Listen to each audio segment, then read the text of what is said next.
Hoy, a 365 días de la implementación del nuevo modelo de justicia laboral, agradezco la confianza depositada por el gobernador Cuitláhuac García Jiménez en mi persona, para ser parte de este proceso histórico y trascendental para la justicia laboral del país y de nuestro querido Veracruz. No fue una labor sencilla realizar los trabajos de la reforma laboral durante la emergencia sanitaria generada por el virus SARS-CoV-2 que dio origen a la enfermedad COVID-19. Nos esforzábamos en continuar con la implementación laboral para dar inicio en tiempo y forma, en tanto nos adaptábamos a una nueva normalidad.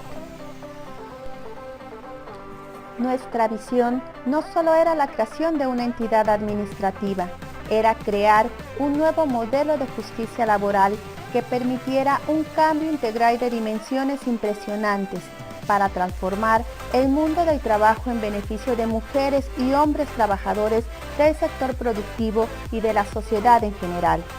Celebramos con orgullo el primer aniversario del Centro de Conciliación Laboral.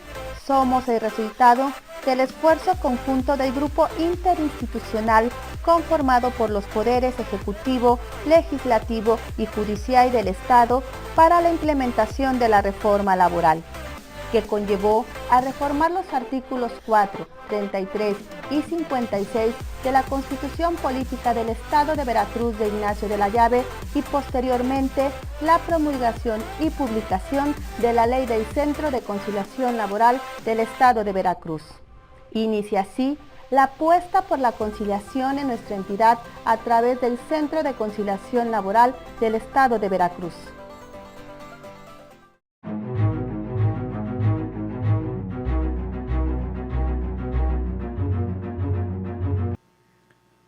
La ponencia está a cargo del magistrado de circuito Jorge Tos Capistrán. Nos viene a traer precedentes relevantes judiciales en el nuevo sistema de justicia laboral. El magistrado es licenciado en Derecho por la Universidad Veracruzana, obteniendo reconocimiento especial por aprovechamiento. Maestro en Competencia Constitucional y Ordinaria por la Escuela Federal de Formación Judicial del Consejo de la Judicatura Federal. A través de su trayectoria laboral se ha desempeñado como asesor jurídico en despacho particular, jefe de unidad jurídica, secretario de estudio y cuenta en el Sexto Tribunal Colegiado en Materia Civil del Tribunal Superior de Justicia del Estado de Veracruz, secretario proyectista en el Tercer Tribunal Colegiado en Materia Civil del Séptimo Circuito, juez de distrito en el Juzgado Décimo de Distrito en el Estado de Veracruz, Juzgado Primero de Distrito del Centro Auxiliar de la Cuarta Región, magistrado de circuito en el Primer Tribunal Colegiado de Circuito del Centro Auxiliar de la Cuarta Región. Dentro de sus actividades académicas, ha fungido como instructor en el antes Instituto de la Judicatura Federal, Extensión Nuevo León, como titular de la materia Jurisprudencia, catedrático en 2011 en el curso básico de formación y preparación de secretarios del Poder Judicial de la Federación en el Instituto de la Judicatura Federal, Aula Coatzacoalcos, Veracruz. También ha sido ponente en el módulo 11º del Diplomado sobre las reformas constitucionales en materia de amparo, organizado por la Suprema Corte de Justicia de la Nación, así como en el segundo módulo Sistemas de Defensa en el Diplomado en Juicio de Amparo, organizado por la Escuela Libre de Derecho de la Universidad de Veracruz. Docente también en el curso Taller Práctica Procesal Laboral y de Amparo en la Universidad Veracruzana en el módulo 4 de Derecho Laboral, en la Asociación Mexicana de Juzgadoras, así como en el diseño académico del Plan Integral en Formación y Selección en materia de justicia laboral del segundo eje de actualización, entre otros más que ha presentado ante foros académicos. Ha recibido diversos cursos de especialización, diplomados y seminarios impartidos por la Suprema Corte de Justicia de la Nación, Consejo de la Judicatura Federal, Escuela Federal de Formación Judicial del Consejo de la Judicatura Federal, Casas de la Cultura y diversas instituciones. Los dejamos con el magistrado del circuito Jorge Tos Capistrán, quien, reitero, nos viene a impartir precedentes relevantes judiciales en el nuevo sistema de justicia laboral. Adelante.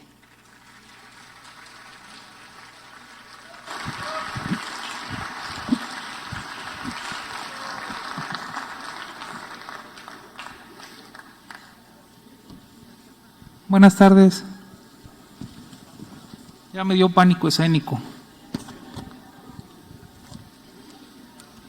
No, pues un gusto tener la oportunidad de colaborar con el Centro de Conciliación Laboral de Veracruz. Agradezco cumplidamente la invitación que me hicieron para poder participar en el evento, y como ya me hicieron favor de anunciar el tema, son algunos precedentes relevantes que nos ha tocado resolver en el tribunal de mi adscripción. Yo estoy adscrito al segundo tribunal colegiado en materia de trabajo del séptimo circuito aquí en la ciudad, y bueno, a raíz de la implementación de la reforma el 3 de noviembre del año pasado, pues paulatinamente han ido llegando al tribunal algunos asuntos. Hola Gilberto, buenas tardes.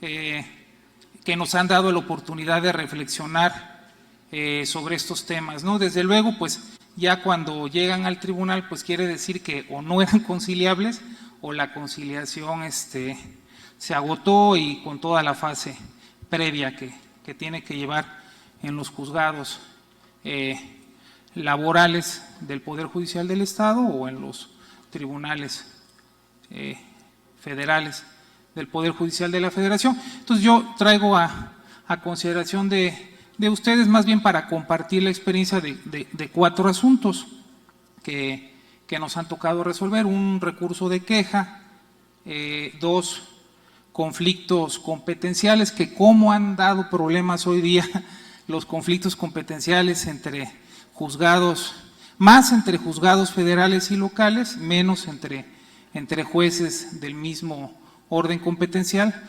pero ha habido muchos a partir de la implementación de la reforma, y un amparo directo, que es el que más recientemente resolvimos en el tribunal, y es el que tiene que ver propiamente con el tema de la conciliación perjudicial obligatoria y previa a la instauración de la sede judicial. Fue un amparo directo.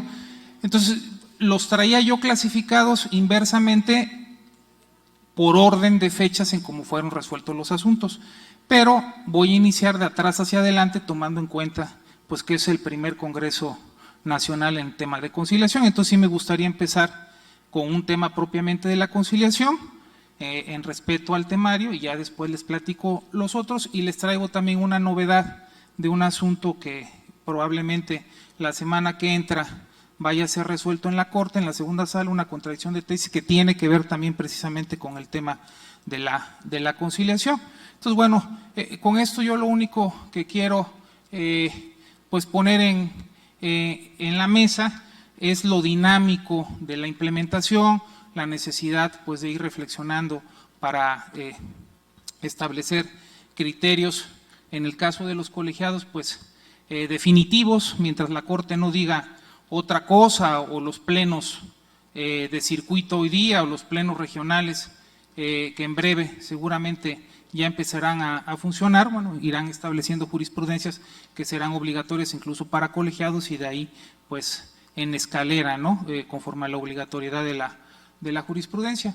Entonces, bueno, en este primer amparo directo que les hago referencia fue un asunto 22-2022 que se resolvió en agosto de este año, en donde el tema tenía que ver con una revaluación de una pensión, de un porcentaje de pensión de incapacidad que no dio para el otorgamiento de una pensión propiamente, sino para una indemnización global por el porcentaje de disminución orgánico-funcional que se había determinado. Pero bueno, a final de cuentas ya había un reconocimiento, ese es el antecedente, había ya un reconocimiento previo por parte del Instituto Mexicano del Seguro Social en cuanto a que la enfermedad o el padecimiento que cursaba la parte trabajadora había sido con motivo de un accidente de trabajo o una enfermedad cuyo origen sea el trabajo, y por eso da lugar a una pensión o a una indemnización por incapacidad.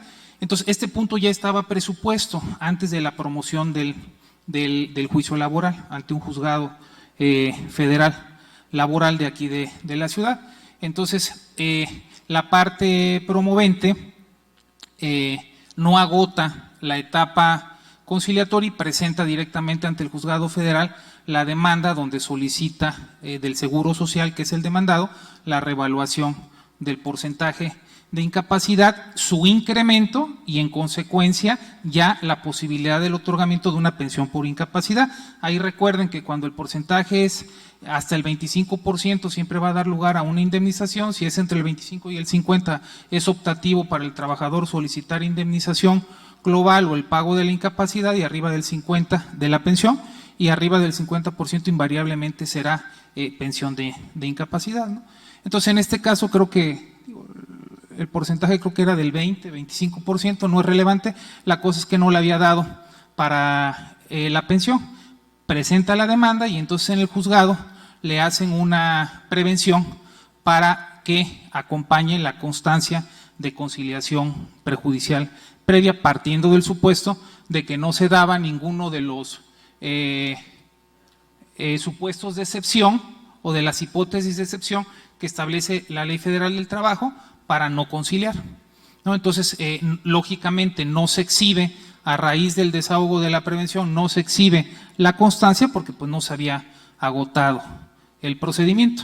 Entonces, esto genera que en el acuerdo posterior a la prevención que se dicta por el órgano jurisdiccional, se tiene por no cumplido el requerimiento que se hizo y por no interpuesta la demanda laboral.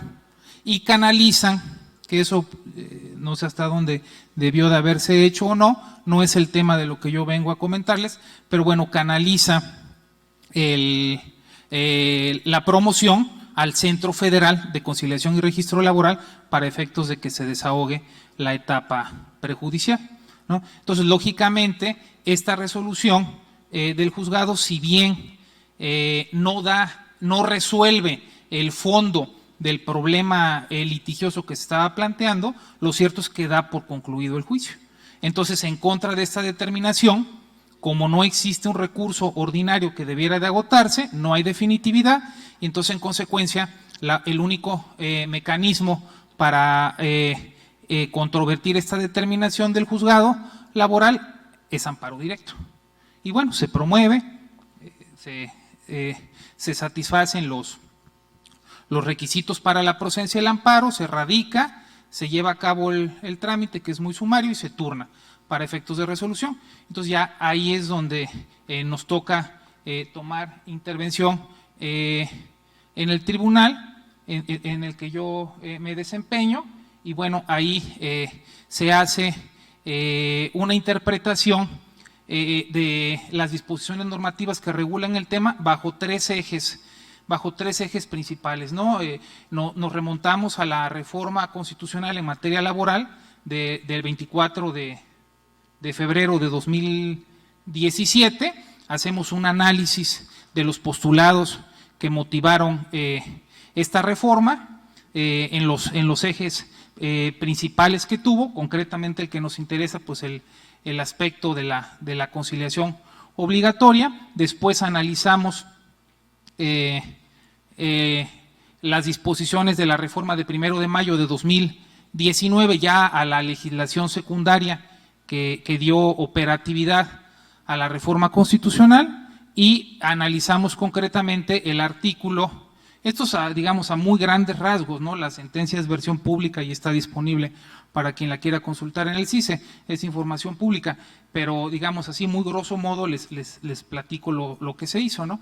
Entonces se analizan concretamente el antecedente, el proceso legislativo que generó la reforma del artículo que establece las excepciones a la conciliación obligatoria, que es el 685 ter de la Ley Federal del Trabajo, y ahí nos damos cuenta que concretamente en tratándose, no sé si traigamos el texto disponible del artículo, pero bueno, si no, así parafraseándolo, no es la idea leerlo textualmente, pero bueno, ahí se habla de que estarán exceptuados de la conciliación los conflictos que tengan que ver concretamente en el caso que nos interesa con prestaciones de seguridad social por riesgos de trabajo. El artículo dice: prestaciones de seguridad social por riesgo de trabajo, maternidad, enfermedad, invalidez, vida, guarderías, prestaciones en especie y accidentes de trabajo. Ahí de alguna manera pues hay hasta una repetición de los supuestos, porque un accidente de trabajo desde luego que va a dar lugar invariablemente, si fuera el caso, a una pensión por incapacidad, a diferencia de la pensión por invalidez, que como ustedes bien saben tiene su origen en enfermedades que son del orden general, no profesional, ni enfermedad ni accidente de trabajo. Pero bueno, ahí hay una repetición de alguna manera en la norma y partimos de la idea de que como en el artículo no se habla precisamente o no se hace una distinción tratándose de riesgos de trabajo respecto de la solicitud de una revaluación del porcentaje de incapacidad, entonces debe de quedar inmerso en el género de riesgo de trabajo y por lo tanto se coincide con el promovente del amparo en cuanto a que no existía obligación de haber agotado la conciliación previa antes de acudir a la sede laboral, sede ordinaria laboral. Entonces el efecto del amparo fue constreñir al juez laboral responsable para que prescindiera de la exigencia de la constancia y procediera a dar trámite a la demanda correspondiente sin exigir este requisito. Digamos, es un criterio del que inclusive se conformó o se elaboró y que ya aprobamos en el Pleno una tesis que todavía no aparece publicada en el Semanario Judicial de la Federación, pero en semanas próximas seguramente la podrán consultar, pero la propuesta que estamos haciendo a la Coordinación de Compilación y Sistematización de Tesis de la Corte para la publicación de la tesis es esta que ustedes tienen en pantalla. Va a llevar por rubro conciliación prejudicial obligatoria en el nuevo sistema de justicia laboral. Subtítulo: no es necesario agotar esa etapa tratándose de la revaluación del grado de disminución orgánico funcional derivada de un accidente previamente calificado como profesional al ubicarse dicha acción por su naturaleza en el género de riesgo de trabajo. Exégesis del artículo 685 ter, fracción tercera de la Ley Federal del Trabajo, vigente con motivo de la reforma publicada en el Diario Oficial de la Federación el 1 de mayo de 2019. Y bueno, ya ahora conforme a los nuevos lineamientos que estableció la Corte para la elaboración de tesis, se hace la exposición del caso en los hechos, que es en esencia lo que les acabo de platicar, el criterio jurídico que sostiene el tribunal, que es en esencia coincidente con el título y el subtítulo de la tesis, y ya luego la justificación enseguida del argumento del por qué se llega a esa conclusión que se está proponiendo, que en esencia también es lo que ya les platiqué brevemente. Entonces, digamos, en el ínter de un año que lleva el sistema en el estado de Veracruz, entró en la segunda etapa de la implementación de la reforma a nivel nacional. Como ustedes lo saben, es el único precedente que se nos ha dado en el tribunal para reflexionar específicamente sobre la obligatoriedad o no de agotar el tema, la conciliación prejudicial obligatoria, ¿no? Entonces, bueno, quise empezar con la exposición de este caso, insisto, porque pues es el que más cercano se puede encontrar en relación con el contenido de este encuentro que están llevando a cabo, ¿no? Sin embargo, bueno, no quise también perder la oportunidad para presentarles cuando menos otros tres escenarios que, si bien no vinculados directamente con la conciliación, sí se han construido ya bajo las disposiciones del nuevo sistema de justicia laboral, ¿no? Entonces, pues desde el ámbito competencial en el que yo me desempeño, pues seguramente va a ser más frecuente y común ver de este tipo de asuntos que les voy a platicar que de conciliación propiamente, ¿no? Serán escasos los que puedan llegar y serán casi siempre pues asuntos, creo yo, que sin decidir el fondo den por concluido y en consecuencia permita la procedencia del amparo directo. Pero bueno, antes de pasar a comentarles esos otros tres asuntos, les quiero también dar información en relación con una contradicción de tesis, la número 74/2022, que va a ser muy interesante para quienes están desempeñándose en el centro, darle seguimiento. No se ha resuelto por la segunda sala de la Corte, la contradicción está turnada en la ponencia de la ministra Loreta Ortiz Alf, pero aquí el tema específico, fíjense, es constancia de no conciliación prejudicial, determinar el procedimiento a seguir por los tribunales laborales cuando al ser varios los demandados, el actor solo acompaña su demanda la relativa a uno o alguno de ellos, pero no de otros, ¿no? Entonces es un criterio donde están contendiendo dos tribunales, uno de Villahermosa, Tabasco, primer tribunal colegiado en materia de trabajo en Villahermosa, y el segundo tribunal colegiado en materia de trabajo del segundo circuito, Estado de México. Y bueno, el tema que aparece como el que va a ser objeto de resolución por la Corte es precisamente el que ya les comenté. Ahí digo, sin anticipar, porque pues aparte no nos corresponde ese punto, pero bueno, creo que esto puede prestarse a varias interpretaciones, porque yo creo que aquí la figura de establecer, a mí me da la impresión, de establecer si entre los codemandados por los que existe o no, por algunos constancia y por otros no, si existe litisconsorcio pasivo necesario, yo creo que va a ser un tema determinante para establecer si se puede avanzar en el trámite del juicio respecto de los que sí se acompañó la constancia de conciliación y esperar a que se agote la etapa conciliatoria respecto de los que no, en caso de que sea obligatorio llevarla a cabo, ¿no? Hay un criterio de la Corte que si no viene exactamente en este supuesto, pero tiene de alguna manera, yo lo veo así, proximidad con este tema, en donde seguramente lo deben de conocer, en donde se habla de cuando hay una pluralidad de codemandados a los que se les reclaman las mismas prestaciones o distintas prestaciones. Esto es relevante, ¿por qué? Porque puede ser atendido el tema como una violación procesal reclamable en amparo directo, o puede ser un acto dentro del juicio que genera una ejecución de imposible reparación que en consecuencia haga procedente el amparo indirecto respecto de un mismo tema. ¿Y por qué es así? Y yo creo que esto va a tener relevancia en la resolución de esta contradicción. ¿Por qué? Porque si a los codemandados se les piden las mismas prestaciones, ¿sí?, y la demanda se admite por unos y se desecha por otros, la Corte en ese escenario dijo, espérate que se lleve a cabo la tramitación de todo el juicio y espérate hasta que se dicte el laudo, porque puede ser que si tú obtienes la sentencia hoy día, ¿no? La jurisprudencia está construida todavía en el esquema anterior de juntas locales y federales, hoy sentencia y juzgados, ¿no? Con esa presión.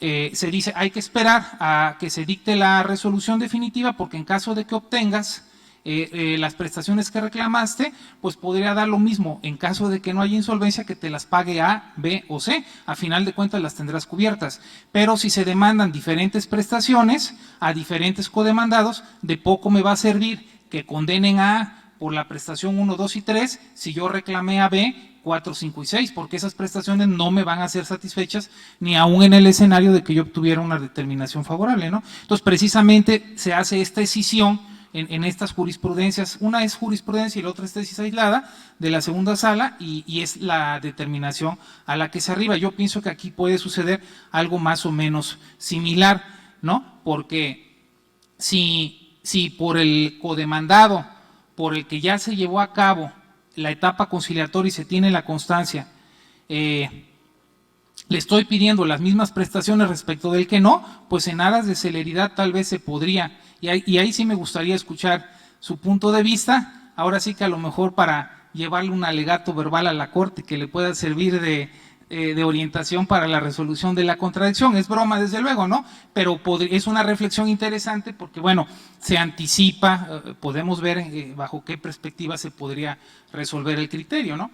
Y la otra vertiente podría ser, bueno, si son diferentes prestaciones, entonces habría tal vez que ahí tendrían aplicación los principios de no división de continencia de la causa y en su caso establecer si existe el litisconsorcio pasivo necesario entre los codemandados o no, porque en caso de que no lo existiera, pues a lo mejor no habría justificación para demorar la tramitación del juicio por el codemandado por el que ya se agotó la conciliación y que continúe, y dejar de alguna manera en reserva, el inicio del procedimiento respecto del que aún no se agota, en caso de que sea obligatorio, ¿no? Entonces, bueno, este criterio desde luego que va a ser un parteaguas en la forma de cómo se van a tramitar los juicios en los juzgados, y desde luego en el caso de colegiados, pues bueno, ya nos va a establecer la directriz específica de cómo tendríamos que proceder en esos términos. Entonces yo los invito a que estén pendientes, parece que se va a ver en la sesión de 16 de noviembre,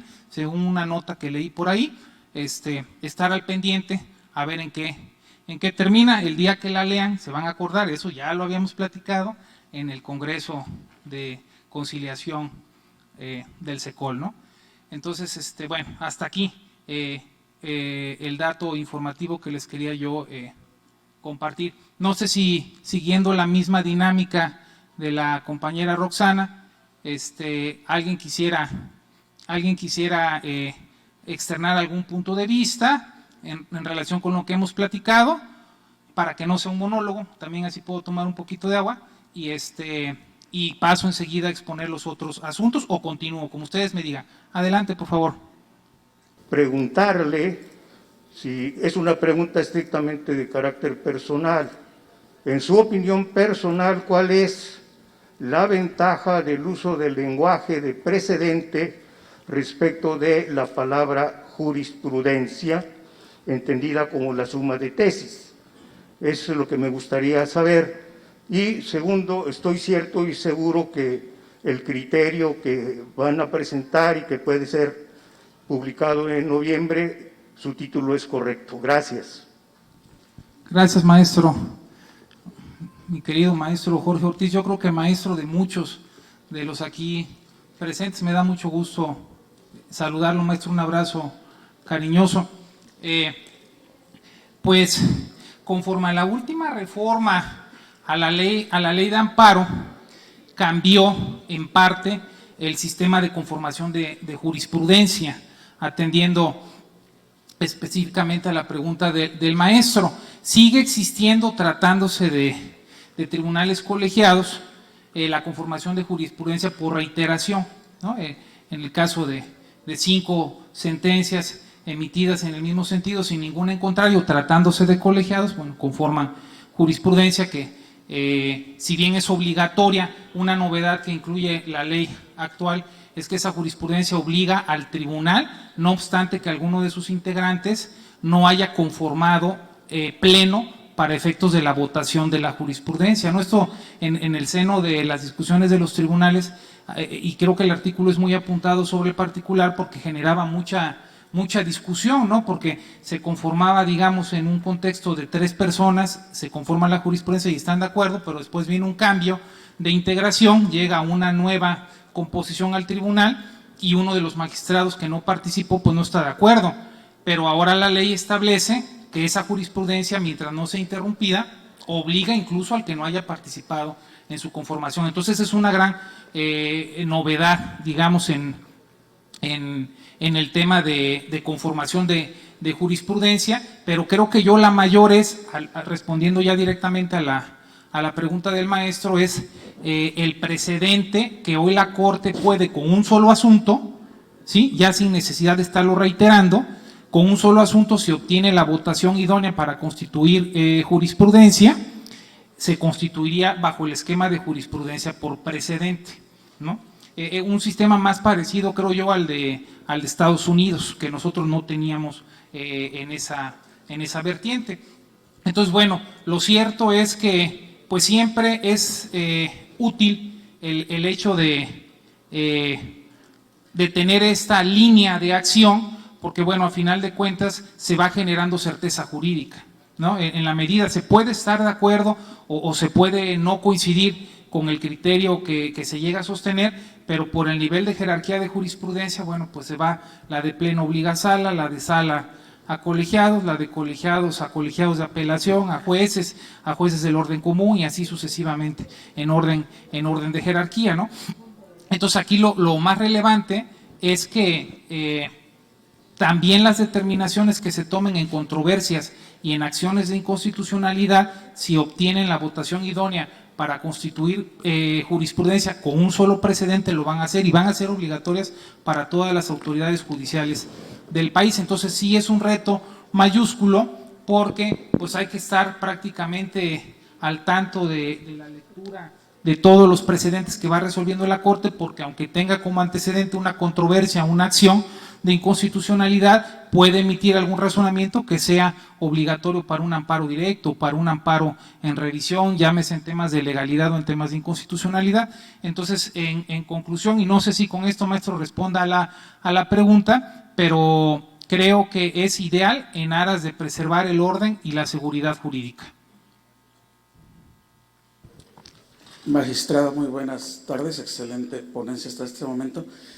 Tengo una duda en base a lo que usted comentó en este momento de lo que se va a resolver en base al criterio de cuando existe pluralidad de demandados y la constancia de no conciliación. Aquí la duda que tengo es, yo leí un criterio hace poco, tiene unos meses, no recuerdo si era una tesis aislada, una jurisprudencia, donde decía que pudiese ser que el actor, al momento de demandar en el juicio, demanda pluralidad de demandados, o sea, son varios. Demanda una moral y posteriormente demanda a 5 personas físicas, o pueden ser incluso hasta 8. Pero se desprende en el momento de que está la demanda, que resulta que en la realidad de los hechos es que las personas físicas no son también empleados, puede ser que sean también gerentes, puede ser que sean hasta barrenderos, ¿no? Pero quien en realidad está absorbiendo la responsable del trabajo es la moral. Pudiese ser que la duda es si el secretario, al momento de recibir la demanda de acuerdo a la litis consorcio pasivo, tenga que excluir a los demás para quedar solamente con la moral. Esa es mi duda. Gracias. Pero partimos de la idea de que ya concilió con todos, o sea, ahí me... Ajá, pudiese ser que ya, en el caso de que yo hubiese conciliado con todos, bueno, pero ya viendo eso. Yo creo que, o sea, les contesto o no les contesto, pero a mí me da la impresión de, con la acotación de que es un punto de vista estrictamente académico y a reserva de lo que en un momento dado se nos pudiese presentar en el colegiado, a mí me da la impresión de que sería precipitado que el secretario instructor, al momento de proveer sobre la demanda con las correspondientes constancias ya de conciliación agotadas, aquí ya no estamos en discusión de que sí se agotó el procedimiento, que los excluyera de entrada, porque, bueno, podría, en principio, pues habría que ver a la hora de contestar cómo se defiende, ¿no? Porque recordemos que lo que se argumenta en la fase de conciliación no genera antecedente para la fase judicial. Entonces, aunque en la fase conciliatoria hubiera podido decir los codemandados personas físicas B, C y D, que con ellos no se entabló relación laboral, porque al contrario son compañeros de trabajo y por lo tanto no responsables, sino la persona moral, lo cierto es que si lo dijeron allá y no lo llegan a argumentar acá, pues no va a tener impacto. Entonces sería relevante en principio ver cómo se contesta la demanda. Uno, en su caso, qué pruebas se aporta para ver si se logra demostrar o no esa defensa, porque podría existir el caso que fueran accionistas en vez de que fuera un compañero de trabajo, y si con el acta constitutiva se logra demostrar, entonces habría una corresponsabilidad, y si hay corresponsabilidad, entonces habría una eventual condena, no solo a la moral, sino también a la física, ¿no? Entonces se pueden dar muchos escenarios que yo creo que en un auto de inicio de los que son competencia de un secretario instructor, a mí se me haría un poco precipitado, honestamente, que se hiciera de esa manera. De todos modos, el juicio se tiene que ventilar por uno, pues que se ventile por los 8, que se defiendan los 8, vemos cómo se defiende, y a la hora de sentenciar, pues vemos a quién le paramos y a quién no le paramos responsabilidad en el conflicto. Esa sería mi opinión. Gracias. Hola, magistrado, buenas tardes. Me gustan mucho sus comentarios. La verdad es que he tenido la oportunidad de ver algunas demandas y creo que el problema se puede solventar en el análisis de qué es lo que están pidiendo y a quién se lo están pidiendo. Muchas veces el abogado tiene la tendencia de generar una etapa conciliatoria para poder contemplarlos en su demanda, a los 8 demandados, aun cuando no tengan parte directamente en el asunto, ¿no? Muchas veces es como una forma de presión. Quizás en el análisis, como usted lo comenta, de ver cómo se presenta la demanda y qué son las pruebas que vinculan a todos y cada uno de los citados para poder considerar si es viable continuar con el procedimiento judicial, aun cuando no están citados todos los codemandados. Quizás tener un análisis a fondo de qué es lo que se le está pidiendo y a quién se le está pidiendo, ¿no? Creo que esa es la clave para poder reducir la carga de trabajo tanto a los centros de conciliación como propiamente a los juzgados laborales, y pues tratar de ser un poco más eficaces en ese sentido, ¿no? Fue un punto de vista, ¿verdad? Claro, sí, totalmente. Sí. Sí. Sí, muchas gracias.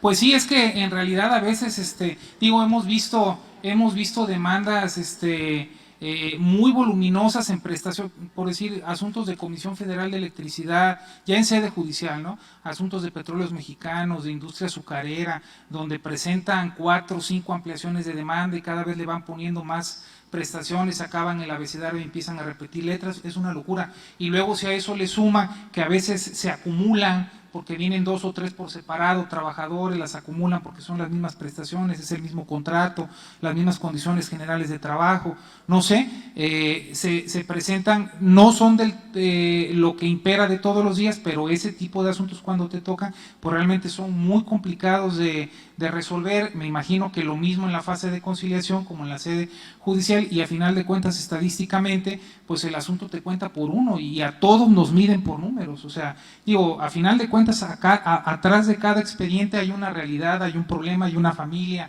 hay una preocupación de alguien que se quedó sin trabajo o de alguien que quiere que se le califique una enfermedad.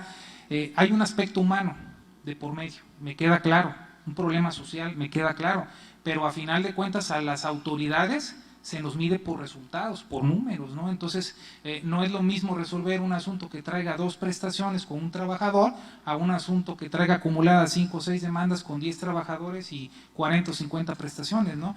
Entonces, a veces eso es lo que pedimos comprensión al foro, ¿no? Porque lógicamente a cada quien en lo individual, a cada despacho, a cada abogado, pues le interesa su asunto, desde luego, ¿no? Y le interesa que no se demore, le interesa que se resuelva rápido, que la justicia sea pronta, que sea expedita, y ahorita con estos problemas de pandemia, pues lógicamente todo se demoró, y no se demoró solo en el Poder Judicial Federal, se demoró en todas las instancias gubernamentales de los diferentes niveles de gobierno y poderes, ¿no? Entonces, ahí es donde, pues, créanme que se hace el mayor esfuerzo y la vocación por tratar de afrontarlo, pero a veces las cargas laborales superan en número la capacidad humana del elemento persona que brinda el trabajo para que se pueda sacar, ¿no? Entonces son muchos intereses que pues uno trata de pues hacerlo lo más pronto posible, pero conservando también un determinado nivel de calidad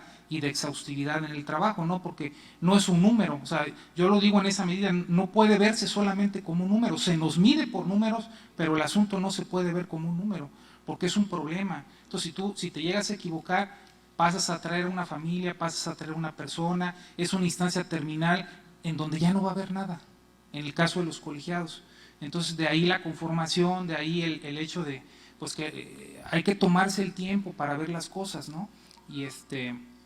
Y sí he notado, pues lógicamente esa molestia, ¿no?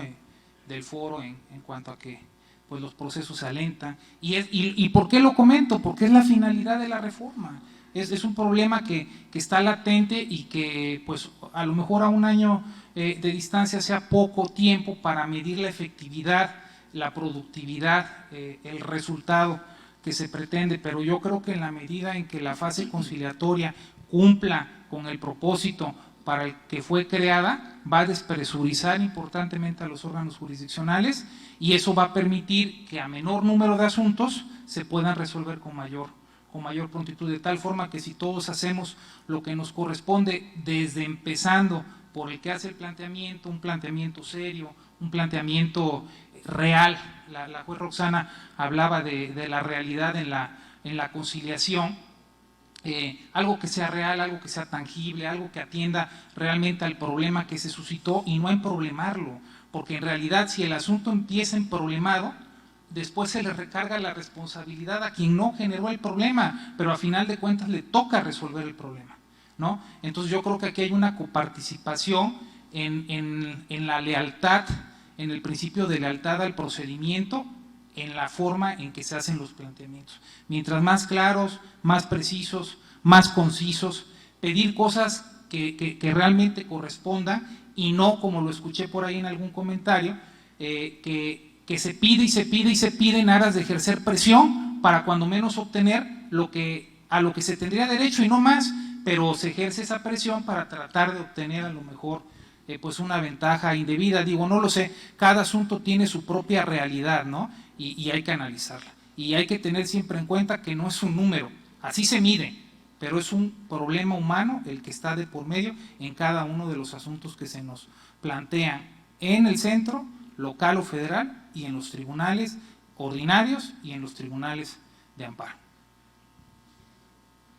Adelante, por favor. Sí, bueno. Buenas tardes, magistrado. Gusto en saludarle de nuevo. En primer lugar, considero muy acertado la tesis que acaban de mencionar para aprobar. En esa vertiente del precedente que puede ser vertical u horizontal, mi pregunta sería, quizás adelantándome, el efecto de los plenos de circuito que tengo entendido desaparecieron y el efecto para crear precedente por cuanto hace a los plenos regionales y a quienes tendrían aplicación. Gracias. Gracias, licenciado Gilberto. Bueno, hoy día siguen operando los plenos de circuito, todavía, ¿no? Pese a que la reforma a la Ley Orgánica del Poder Judicial de la Federación modificó la estructura de plenos de circuito que tienen sede en cada uno de los circuitos del país, prácticamente en las 32 entidades federativas, ¿sí? A plenos regionales. Esos plenos regionales existen por ley, sí, pero todavía no están operando. Hay un plazo máximo que todavía entiendo no se vence, pero ya está muy cercano para el vencimiento, al igual que la entrada en funciones de los tribunales colegiados de apelación, que esa es otra gran reforma. En tratándose de tribunales unitarios, pasan a ser ahora colegiados de apelación, van a seguir teniendo una competencia similar a la que tienen los tribunales unitarios, pero ahora conformados de manera tripartita, ¿no? Concesiones, algo muy parecido a los colegiados.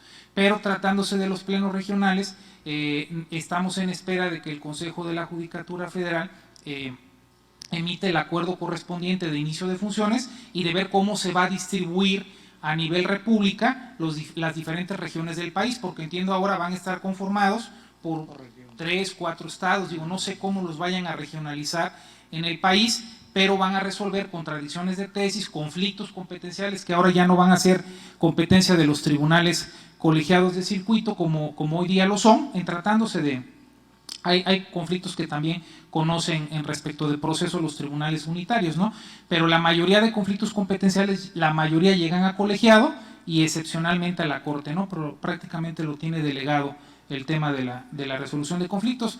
Entonces, van a seguir, entiendo yo, bajo el mismo esquema de resolver contradicciones de tesis, pero ahora en vez de que sean de colegiados de la misma entidad federativa, van a ser de los estados que conformen la región, pensando aquí, ¿no?, que pudiera ser Puebla, Veracruz, Oaxaca, Tabasco, Guerrero, digo, no lo sé cómo lo vayan a regionalizar, pero entiendo que así va a ser.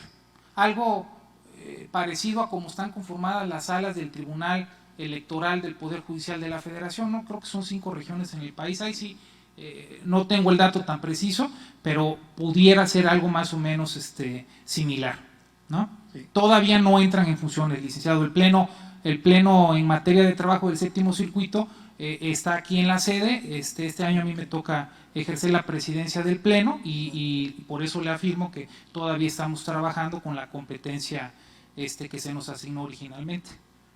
Muchas gracias, magistrado. Sí, licenciado, gracias. El citado no comparece a pesar de estar legalmente notificado a través del notificador, no comparece a la audiencia prejudicial. La ley marca de que se le podrá imponer una sanción de 50 a 100 UMAS. Entonces, también se le notifica a través del centro.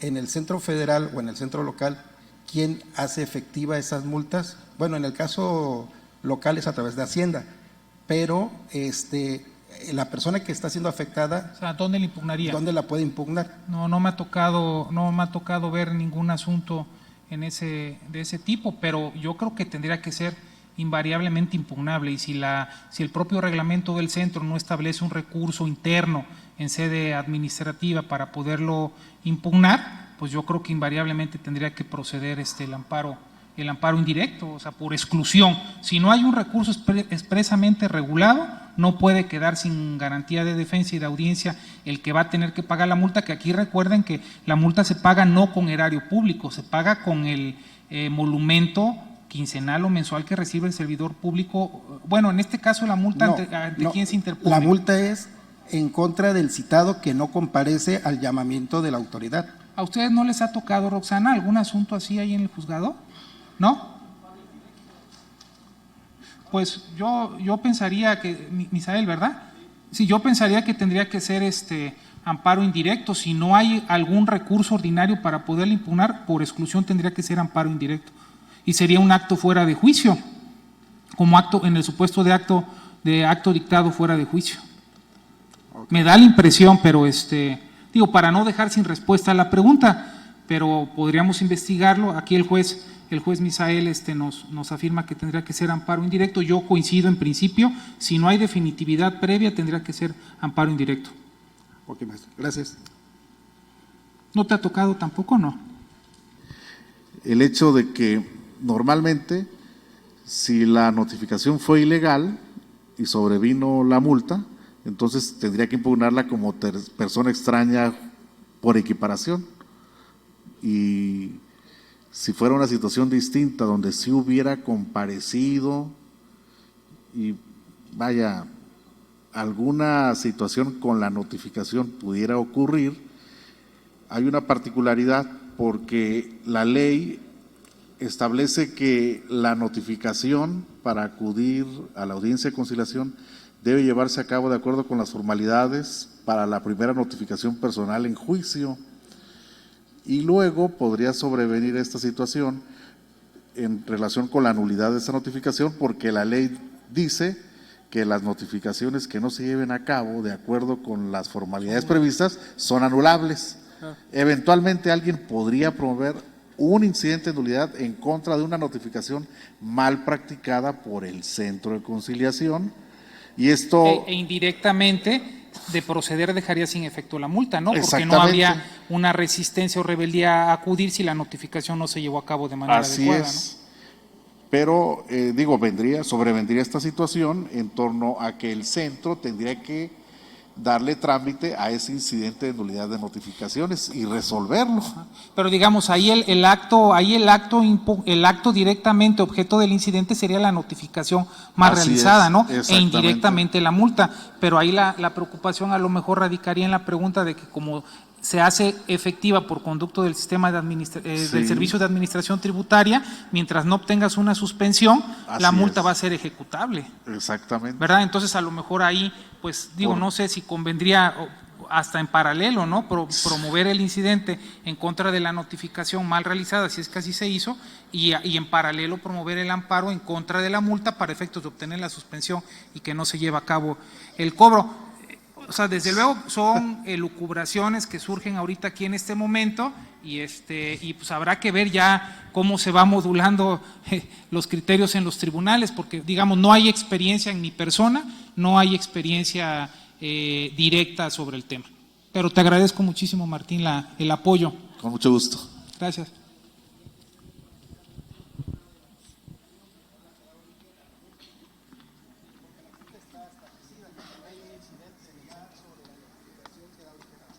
Podría ser una opción, como comentaba el magistrado.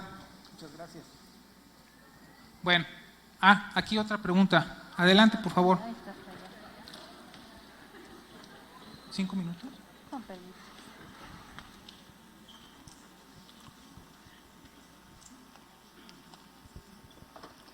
Con respecto a sacar un poco de duda, soy el director general Centro de Conciliación Laboral en Campeche. El procedimiento es un procedimiento legislativo, ¿verdad?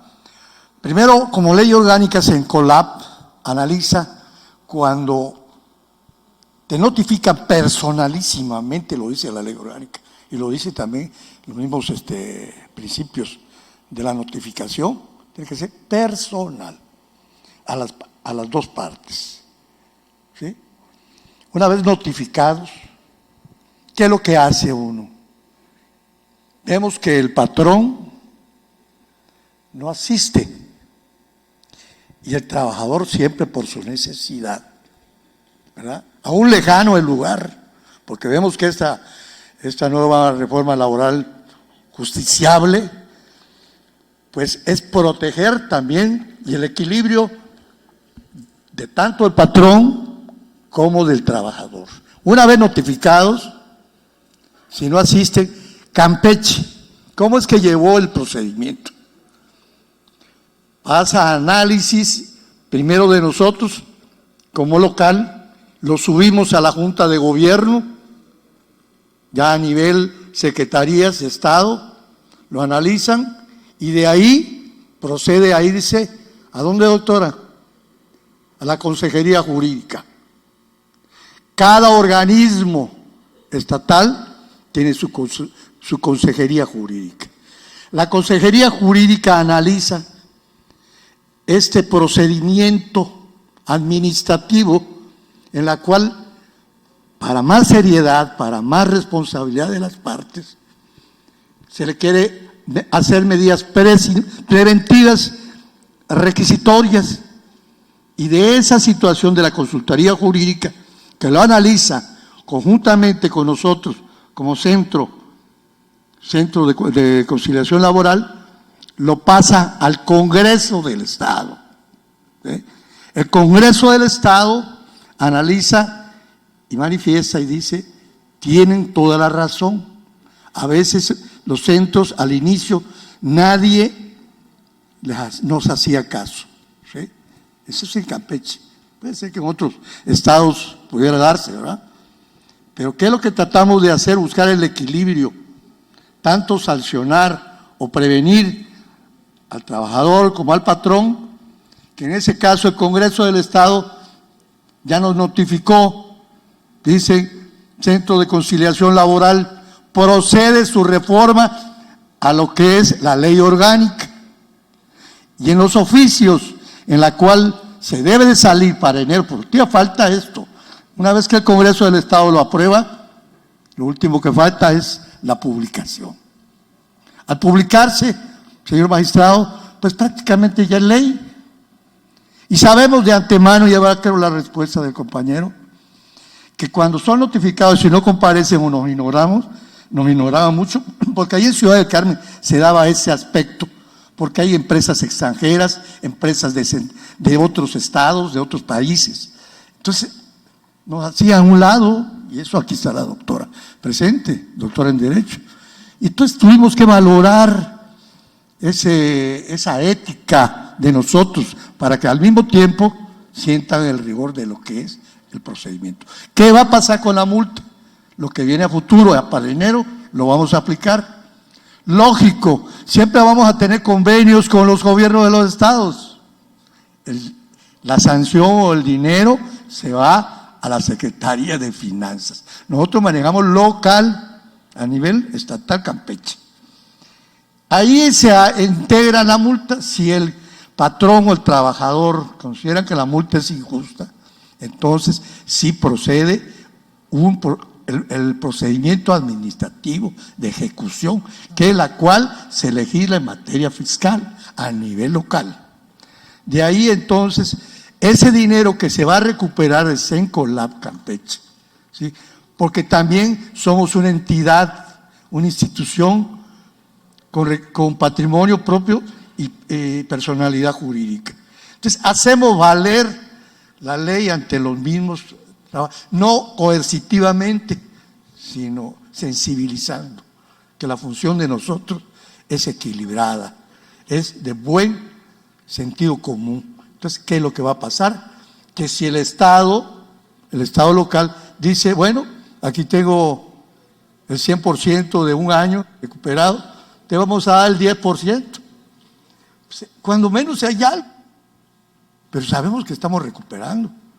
Campeche, en el último estado, en la última notificación que tenemos, se han recuperado más de 100 millones de pesos en un año.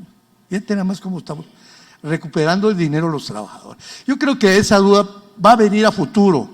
Todo va a llevar su secuela procesal y creo que así se va a dar. Señor magistrado. Muchas gracias. Gracias. Jorge Gracias. Cruz Lamayo, Campeche. Gracias, muy amable, gracias.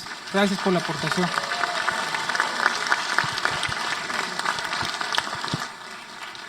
Aquí ya le vamos a conceder el uso de la voz. Adelante, por favor, y ya para poder continuar rápidamente con la exposición, cuando menos de un caso más. Esto no es mío, nada más se los leo. Este es de IDC. Habla precisamente del caso del compañero. Dice que en caso de que no se presente el patrón y que después considere que la multa impuesta es injusta, hace el razonamiento de que en el caso de los centros de conciliación laboral son organismos públicos descentralizados y forman parte de la Administración Pública Federal y como tal las resoluciones en las que impongan sanciones se consideran como actos definitivos. Debe precisarse que uno de los medios de impugnación de los actos administrativos es el recurso de revisión, el cual se tramita ante la autoridad emisora de la imposición de la sanción y que resolverá su superior jerárquico. No obstante, ni el Estatuto Orgánico del CFE-COREL ni los lineamientos para los procedimientos de conciliación prejudicial señalan la posibilidad de tramitar dicho recurso, ni que exista autoridad facultada para resolverlo. De ahí que la nulidad de la infracción deba pedirse mediante juicio contencioso administrativo o juicio de nulidad. Pues es un punto de vista interesante, ¿verdad? Porque inclusive entonces generaría que no fuera amparo indirecto, ¿no? Sino que tuviera que agotarse sede contenciosa administrativa, ¿no? Yo ahí lo vería con un poco de reserva porque habría que analizar la ley orgánica del Tribunal Federal de Justicia Administrativa para ver si contra las determinaciones de un centro de conciliación procede el juicio de nulidad. A mí me da la impresión de que no ha habido una reforma todavía en ese sentido y si no la hay y no está expedita la procedencia del juicio de nulidad, no habría obligación de ir por esa vía, me da la impresión. Pero bueno, se valora y se agradece la aportación y ahí queda también para investigación, ¿sí? Y bueno, voy a cerrar con un caso más y les dejo para reflexión ahí los datos de los otros dos asuntos para no exceder el tiempo que se me concedió. Vamos a ver el asunto, Jorge, el asunto que tiene que ver con el conflicto del competencial, donde se definió la facultad del secretario instructor para definir la competencia. El punto es muy sencillo y hay una contradicción de tesis que está pendiente de resolver en la Corte sobre ese tema. ¿Puede el secretario instructor de un juzgado laboral local o federal proveer sobre la incompetencia del órgano o sobre el rechazo de la competencia que le declina a su vez un órgano jurisdiccional diverso? El escenario en el estado de Veracruz es muy común en tratándose de juzgados laborales del Poder Judicial local, son casi los secretarios, o nos ha tocado ver varios asuntos en el tribunal donde los secretarios instructores son los que proveen sobre la incompetencia del órgano de manera inicial o sobre el rechazo de la competencia que a su vez le declina un juzgado federal, ¿no? Y en el caso de los juzgados federales, lo que hemos visto nosotros es que siempre es el juez con el secretario instructor quien provee sobre el tema de la competencia. Entonces, ese es el punto. Nosotros en el tribunal, después de varias reflexiones que hicimos, el asunto lo estudiamos, lo listamos, no nos convencimos y lo retiramos para un mejor estudio y lo volvimos a presentar a pleno para sesión y arribamos a la conclusión de que el secretario instructor sí puede por sí, con facultad, o sea, él, por delegación de la facultad del juez, proveer sin la intervención del juez sobre la competencia. ¿Esto qué quiere decir? Que no invariablemente el juez, como sucede en la audiencia de juicio o en la en las audiencias que tienen que ser invariablemente presididas por el juez, so pena de nulidad, porque ahí sí hay disposición expresa en la Ley Federal del Trabajo, o en el auto de depuración, que tampoco lo puede delegar. Fuera de ahí hay un catálogo, no recuerdo ahorita el artículo, por ahí debe de venir citado, creo que es el 871, hay un catálogo en donde se establecen las facultades que el secretario instructor puede llevar a cabo, y en una cláusula abierta en el inciso F del artículo 871 hay una mención expresa en donde se dice que así como todas aquellas que el juez tenga bien encomendarle o delegarle, palabras más, palabras menos, dice el artículo. Entonces, de una exégesis de las demás disposiciones normativas donde sí se advierte una facultad exclusiva y reservada al juez que no incluye el tema de la competencia, nosotros arribamos a la conclusión de que el secretario sí lo puede hacer con autorización del juez. Entonces es un criterio.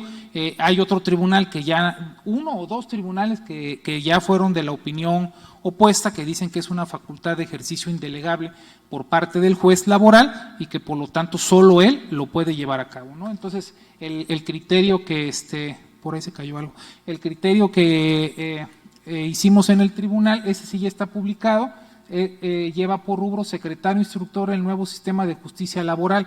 El juez titular puede delegarle la facultad para proveer respecto de la competencia del órgano jurisdiccional en términos del artículo 871, inciso F, de la Ley Federal del Trabajo vigente a partir del 2 de mayo de 2019.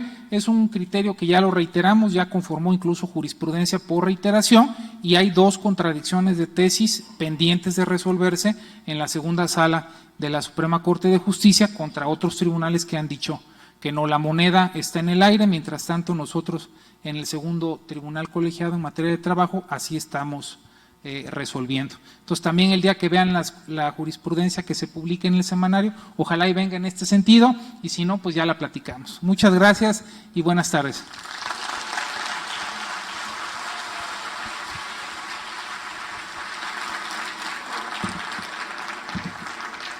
Muchas gracias al magistrado Jorge Tos Capistrán por esta ponencia de esta noche, precedentes relevantes judiciales en el nuevo sistema de justicia laboral. Muy amable, gracias por esta ponencia.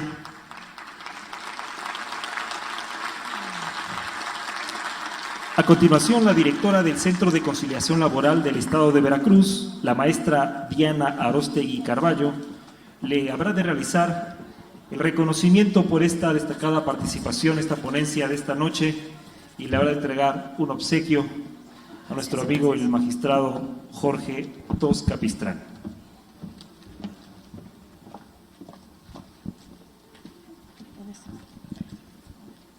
Muchas gracias, magistrado Jorge Tos Capistrán, por haber impartido esta excelente ponencia. La verdad, de parte de todos los que integramos el Centro de Conciliación Laboral de Veracruz, le agradecemos su participación. El Centro de Conciliación Laboral del Estado de Veracruz, en el marco del primer aniversario de la implementación de la reforma laboral en el Estado de Veracruz, otorga el presente reconocimiento al magistrado Jorge Tos Capistrán por su valiosa participación como ponente durante el primer Congreso Nacional de Conciliación Laboral realizado en las instalaciones que alberga el Teatro del Estado Ignacio de la Llave de esta ciudad, Jalapa, Veracruz, a 8 de noviembre de 2022. Muchísimas gracias.